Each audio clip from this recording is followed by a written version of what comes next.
He wasn't born into racing royalty. He wasn't the son of a team owner or a mechanic.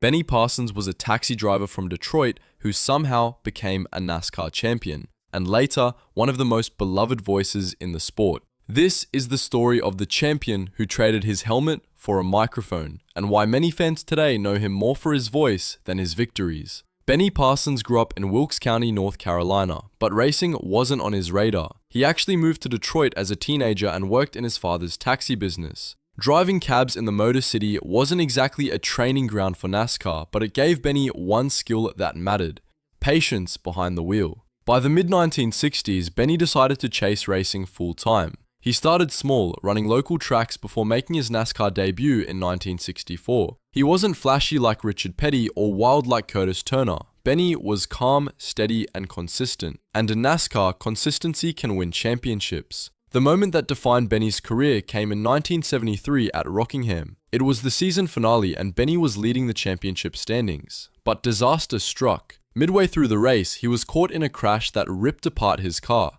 His title hopes looked finished. But here's where NASCAR's family spirit showed up. Teams from across the garage, even rivals, ran over to help. They pieced Benny's car back together, bolted it up just enough to keep him running. Benny limped around the track at a fraction of his normal speed, but he finished the race, and that was enough to secure the 1973 championship. It was one of the most incredible acts of sportsmanship in NASCAR history. Benny Parsons, the quiet man from Detroit, was now a NASCAR champion, but unlike other champions, Benny didn't build a dynasty. He wasn't interested in dominating the sport or becoming the next Petty. He kept racing through the 1970s and early 80s, picking up wins, but by the mid-1980s, his focus shifted. Benny had a new calling: broadcasting. When Parsons joined the broadcast booth in the 1980s, fans instantly connected with him. He wasn't a polished TV personality. He was just Benny, warm, funny, and incredibly knowledgeable. He had this gift. He could explain complicated racing strategy in plain English. He could tell you why a crew chief made a pit stop call or why a car was running tight, and you'd actually understand it. Viewers loved him, drivers respected him, and week after week, Benny's voice became as much a part of NASCAR as the roar of the engines. For many younger fans, Benny Parsons wasn't the 1973 champion. He was the friendly guy on TV who made NASCAR feel like home. But here's the bittersweet truth.